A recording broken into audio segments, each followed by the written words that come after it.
குருஜி பாமரன் சேஷாதிரி அவர்களின் manifest with Sri Guru. நினைத்ததெல்லாம் நடக்க வேண்டுமா? நிலையான செல்வம் வேண்டுமா? பஞ்சமே இல்லாத பணவளம் வேண்டுமா? உங்கள் வாழ்க்கையில் உள்ள அனைத்து கேள்விகளுக்கும் விடை கிடைக்க போகும் அந்த ஒரு அதிசய நாளை மிஸ் பண்ணிடாதீங்க. ஜூலை 5, 2026 சென்னை மயிலாப்பூரில் நடக்க உள்ளது. ரெஜிஸ்டர் செய்ய உடனே வாட்ஸ்அப்ல பதிவு பண்ணுங்க. புதிதாக இந்த நிகழ்ச்சியை கண்டு கொண்டிருக்கக்கூடிய நபர்களுக்கு எங்களை அறிமுகப்படுத்திக் கொள்கிறோம். நான் ஆஸ்ட்ரோ நியூமராலஜிஸ்ட் வேல் சங்கர். கிட்டத்தட்ட 20,000 குழந்தைகளுக்கு மேல் பேர் அமைத்துள்ளோம். ஏராளமான காணொளிகளை இதற்கு முன்பு வலைத்தளங்களில் கொடுத்துள்ளோம். ஏற்கனவே எங்களை பழகிய உங்களை மீண்டும் வரவேற்பதில் மிகவும் மகிழ்ச்சி அடைகிறோம். எல்லோரும் நன்றாக இருப்பீர்கள். கண்டிப்பாக எல்லோரும் நன்றாக இருக்க வேண்டும். சுவாரஸ்யமான ஜூலை மாதம் ஜோதிட ரீதியாக ஒவ்வொரு ராசிக்கும் என்ன சொல்ல போகிறது என்பதை இப்பொழுது பிரித்து மேய்வதற்கு தயாராக இருக்கிறோம். மிதுன ராசிக்கு பலன் சொல்றதுக்கு தான் ரொம்ப நேரமா காத்துக்கிட்டு இருக்கிறேன். ஏன் அப்படின்னா, போகிற பக்கமெல்லாம் இது நாள் வரை தேவையில்லாமல் நிறைய பிரச்சனைகள், கடன் பிரச்சனைகள், தோல்வி, அவமானம் இதையெல்லாம் சந்தித்ததுக்கு காரணம், இது நாள் வரை ராசியில் குரு பகவான் இருந்தார், பாதகாதிபதி. நம்மளுடைய ராசிக்கு அவர் பகை கிரகம். அப்போ ஜென்மகுரு வன்மகுருங்கிறது எல்லா ராசிக்கும் பெரிதாக ஒத்து வராது. ஆனால் பூரணமா இந்த மிதுன ராசிக்கு ஒத்து வரும். இப்போ உள்ளுக்குள்ளாரையே இவ்வளவு திறமைகள் இருந்தும், இவ்வளவு வாய்ப்புகள் இருந்தும் கை கெட்டினதெல்லாம் எங்களுக்கு வாய் கெட்டாமல் போய்விட்டதே அப்படிங்கிற மாதிரி நிறைய மிதுன ராசிக்காரர்கள் மனதுக்குள் புலம்பிக் கொண்டிருந்தார்கள். இதுக்கெல்லாம் ஒரு நல்ல தீனி கிடைப்பது போல், இதுக்கெல்லாம் ஒரு நல்ல விடை கிடைப்பது போல், மிதுனராசியை பொறுத்தவரை ராசியாதிபதி புதன் ஜூலை மாதம் முழுவதுமே சொந்த வீட்டில், அதாவது அவர் வெளியில போகிறாரு, போயிட்டு ஐயோ என்னுடைய சொந்த ராசி மிதுனத்தில் இருக்கக்கூடிய நபர்களுக்கு நான் தூக்கி கொடுத்தது பத்தலையே அப்படின்னு சொல்லி திரும்பவும் ரிட்டர்ன் வந்து மேலும் நமக்கு தூக்கி கொடுப்பதற்கு தயாராக இருக்கிறார். என்ன கொடுக்க போகிறார்? ராசியில் புதன் ஆட்சி அப்படின்னா அதற்கு பெயர் பஞ்சமகா புருஷ யோகத்தில் பத்தர யோகம்னு பெயர். இப்போ மேலும் மேலும் அபிவிருத்தி, நம்ம போகக்கூடிய இடங்கள் எல்லாம் புத்தி கூர்மை, புத்திசாலித்தனம், மிஸ்டர் பிரெயின் அப்படின்னு நம்ம புதனை சொல்லலாம். அதுவும் அவர் சும்மா இல்லை, ராகுவோடைய நட்சத்திரத்துல டிராவல் ஆக போகிறார். அந்த இடத்துல அவருக்கு புஷ்கர நவாம்சம் என்ற ஒரு உன்னத நிலை ஏற்படுகிறது. ராகு என்ற கிரகத்துக்கு திரிகோணத்தில் புதன் அமர்ந்திருக்கிறார். அப்போ யாருமே யோசிக்காத, யாருமே நினைக்காத, எட்டி பார்க்காத சில விஷயங்கள், சில சொல்யூஷன்ஸ், சில ஆன்சர்ஸ், அவரவர் தொழில் துறை சம்பந்தப்பட்ட விஷயங்களில் இதனை வெளிப்படுத்தி பிரமாதமான ஆற்றலே அவன் புத்திகாரம் அவனிடம் எனர்ஜி இருக்கிறது, அவனிடம் சொல்யூஷன் இருக்கிறது, அவனால் மட்டும்தான் இந்த உச்சத்துக்கு வர முடியும்னு சொல்லி வெளியூர் வெளிநாடு போன்ற இடங்கள் எல்லாம் உயர் பதவி, உயர் அந்தஸ்தை ஏற்படுத்தி கொடுப்பதற்கு புதன் தயாராக இருக்கிறார். ராசியில் இருக்கக்கூடிய சூரியன், சூரிய புத ஆதிபத்தியம், நட்பு என்ற வரிசையில் அந்த பிரமாதத்துவத்தை தூண்டி விடுவார். பிறகு சூரியன் 2ஆம் வீட்டில் குரு சூரியன் சேர்க்கை, இதற்கு பெயர் ஜோதிடத்தில் சிவராஜ யோகம்னு பெயர். 2ஆம் இடத்தில் குரு உச்சம் முதல் தரமான ராஜயோகத்தை கொடுத்துத்தான் ஆக வேண்டும். 2ஆம் இடத்தில் இருக்கக்கூடிய சுக்கிரன் வாக்கில் இனிமை, வாக்கில் கவர்ச்சி, வாக்கில் ஈர்ப்பு. பிறகு சுக்கிரன் 3ஆம் இடம். 3ஆம் இடம்ங்கிறது பயணம், வெற்றி ஸ்தானம், அதன் மூலம் ஆதாயம், சகோதரன் மூலம் ஆதாயம், சகோதரி மூலம் ஆதாயம், இடம் விற்பது, அதற்குண்டான ஒரு நல்ல வருமானத்தை பெறுவது, இதெல்லாமே நமக்கு 3ஆம் இடத்தில் இருக்கக்கூடிய சுக்கிரன் ஏற்படுத்தி கொடுப்பார். 10ஆம் இடத்தில் சனி கொடுத்தால் எவர் தடுப்பார்? யாராலும் தடுக்க முடியாது. 9ஆம் இடத்தில் இருக்கக்கூடிய ராகு சொந்த நட்சத்திரத்தில், ராகுவிற்கு சுக்கிரனின் பார்வை. இங்கு சுக்கிரன் யாரு? நமக்கு பூர்வ புண்ணிய ஸ்தானாதிபதி. அப்போ தொழில், லாபம், பூர்வ புண்ணியம், வெற்றி, பயணம், ஆதாயம், 9ஆம் இடம் பாக்கியம், இவை அனைத்தும் சுக்கிரனால் தூண்டப்படுகிறது. சுக்கிரன் ராகுவை தூண்டி விடுகிறார். வீடு கொடுத்த சாட்டன் 10ஆம் இடத்தில் இருக்கிறார்.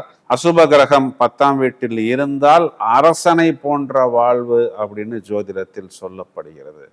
அப்போ நமக்கு நிறைய பிளஸ் பாயிண்ட்ஸ் இந்த மாதத்தில் இருக்கிறது. போகிற பக்கமெல்லாம் இது நாள் வரை நாம் அடி வாங்கினோம், மிதி வாங்கினோம். ஆனால் அதற்குண்டான ஒரு அங்கீகாரம், ஒரு பரிசு, ஒரு தட்சணை அப்படின்னா ஒரு இன்கிரிமெண்ட், ஒரு ப்ரொமோஷன், ஒரு கம்ஃபர்ட் ஜோனுக்கு டிராவல் செய்வது, இதெல்லாமே மிதுன ராசிக்காரர்கள் கண்டிப்பாக பெறுவார்கள். மெயினா பாக்கியம், தொழில். மைனஸ் பாயிண்ட் அப்படின்னு நம்ம யோசிச்சோம்னா 12ஆம் வீட்டில் செவ்வாய். அப்போ இரவு நேரத்தில் நாம் தூங்க போகும் பொழுது கொஞ்சம் நாம் அதிகம் குழம்பிக் கொள்ளாமல் இருப்பது. அந்த நேரத்துல தான் யாராவது நமக்கு ஃபோன் பண்ணி ஏதாவது ஒரு டிஸ்டர்பன்ஸ் கொடுப்பார்கள். இந்த செவ்வாயை சாட்டர்ன் பார்க்கிறார். இப்போ என்ன ஆகும் இந்த இடத்துல பார்த்தோம்னா, செவ்வாயோடைய 8வது பார்வையும் சனியோடைய 10வது பார்வையும் நமக்கு 7ஆம் வீட்டில் வந்து விழுகிறது. அந்த 7ஆம் வீட்டுக்கு குருவின் பார்வை இல்லை. அப்போ ஹஸ்பண்ட் அண்ட் ஒய்ஃபுக்குள் சின்ன சின்ன கருத்து வேறுபாடுகள் வரும் பொழுது மிதுனராசிக்காரர் அவர் தான் விட்டு கொடுத்து போகணும். அப்படி போனா அந்த ஃபேமிலி லைஃப்ல டென்ஷன் இல்லாமல் இருக்கும். பிறகு கொஞ்ச நேரத்தில் ஒரு சமாதானம் ஏற்பட்டுவிடும். குறிப்பா செவ்வாயின் நட்சத்திரம் மிருகசீஷம், சித்திரை, அவிட்டம் வரக்கூடிய நாட்களில் கூடுதல் கவனம் எடுத்துக்கொண்டால் இதுவே போதுமானது. இதையும் தவிர இங்கு சாட்டர்ன் உங்களுடைய தந்தையை குறிகாட்டுகிறார். செவ்வாய் பிரதர் மற்றும் உங்களுக்கு கடன் கொடுத்தவரை குறிகாட்டுகிறார். அப்போ உங்களுடைய அப்பா உங்க தம்பியையோ இல்லைன்னா உங்கள்கிட்ட கடன் கொடுத்த நபரையோ ஏதாவது ஒரு விஷயத்தை சொல்லி கொஞ்சம் ட்ரிகர் செய்து விட்டால் அதற்கு நீங்கள் பொறுப்பேற்க வேண்டிய ஒரு சூழ்நிலை வரும். முன்னெச்சரிக்கையா உங்க அப்பாட்ட நீங்க இந்த விஷயத்தை சொல்லி வைத்து விடலாம். இது தேடி பார்த்தா இந்த 2 விஷயம்தான் மைனஸ். இந்த வாக்கிங் போறவங்க, ஃபிட்னஸ் போறவங்க, ஜிம்முக்கு போறவங்க, ஃபிட்னஸ் ஃப்ரீக் என்று சொல்லி கொள்ளக்கூடிய நபர்கள்லாம் கால் பாதங்களை பத்திரமாக பார்த்து கொண்டால் போதும். மிதுனராசி சகோதரிகளை எடுத்துக்கிட்டோம் அப்படின்னா, கணவனை குறிகாட்டக்கூடிய சுக்கிரன்கிறவர் பயணத்துக்கு போகிறார். அப்போ உங்களுடைய கணவனுக்கு வெளியூர் வெளிநாடு பயணம், அதன் மூலம் ஆதாயம், வெற்றி அப்படிங்கிறது கண்டிப்பாக உண்டு. இதையும் தவிர வயதில் மூத்த நபர்களை எடுத்துக்கிட்டோம் அப்படின்னா, குறிப்பா இந்த பிபி போன்ற சின்ன சின்ன உடல் உபாதைகள் இருப்பவர்கள், அதற்குண்டான இயற்கை வைத்தியம், இயற்கை வைத்திய உணவு முறைகள், நோய் கட்டுப்பாடு, இதையெல்லாம் எடுத்துக்கொள்ளலாம். மிதுனராசியை பொறுத்தவரை இந்த இடத்துல சுக்கிரன் 3ஆம் இடத்தில், ராகு 9ஆம் இடத்தில், மேலும் 12ஆம் இடத்தில் செவ்வாய். இதெல்லாம் 11க்குரியவன் 12, 3, 7க்குரியவன் 2, இதெல்லாம் காமத்திரிகோணத்தில் வருகிறது. இப்போ இந்த பயணங்களில் போகும் பொழுது, வெளியூர் வெளிநாடுகள்ல எல்லாம் போகும் பொழுது புது பாய் ஃப்ரெண்டு, புது கேர்ள் ஃப்ரெண்டு, புது நண்பா நண்பி, இதெல்லாம் திருமணம் ஆகாத நபர்களுக்கு மட்டுமல்ல, திருமணம் ஆன நபர்களுக்கு கூட பரிச்சயமாகும். தேவையான நல்ல விஷயங்களை மட்டும் எடுத்துக்கொள்ளுங்கள். தேவையில்லாத விஷயங்களை எல்லாம் எடுத்துக்கொண்டால் முதல்ல நமக்கு அப்படியே கொஞ்சம் ஏதோ குழு குழுன்னு இருப்பதை போல் இருக்கும். பிறகு சுக்கிரன் 4ஆம் வீட்டில் நீசம் அடையும் பொழுது வேலியில் போன ஓனானை தூக்கி மடியில் விட்ட கதையாகிவிடும். இந்த ஒரு மைனஸ் பாயிண்டை தவிர பிளஸ் 90% இருக்கிறது. இதனை பிரமாதமாக உபயோகித்துக் கொள்ளுங்கள். வாழ்த்துக்கள். Thank you friends. இப்பொழுது நாம் இவ்வளவு நேரம் பார்த்த இந்த பலன்களுக்குண்டான கிரக நிலைகளை எடுத்துக்கொண்டால், ஜூலை மாதம் 5ஆம் தேதி இது நாள் வரை கடகராசியில் இருந்த சுக்கிரன் சிம்மராசியில் பிரவேசம் செய்ய இருக்கிறார். மேலும் ஜூலை மாதத்தில் 17ஆம் தேதி ஆடி மாதத்தின் தொடக்கத்தில் மிதுனராசி மண்டலத்திலிருந்து கடகராசி மண்டலத்துக்குள் சூரியன் பிரவேசம் செய்ய இருக்கிறார்.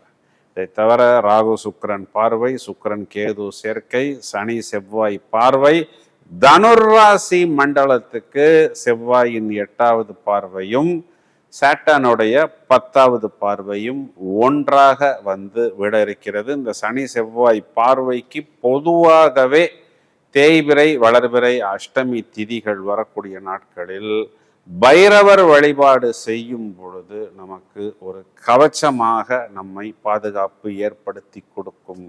சார், நீங்க இவ்வளவு நேரம் சொன்ன விஷயங்கள் எல்லாம் நன்றாக இருக்கிறது, இன்னும் கொஞ்சம் விஷயம் சொல்லுங்களேன் என்று நீங்கள் சொல்வது எனக்கு புரிகிறது.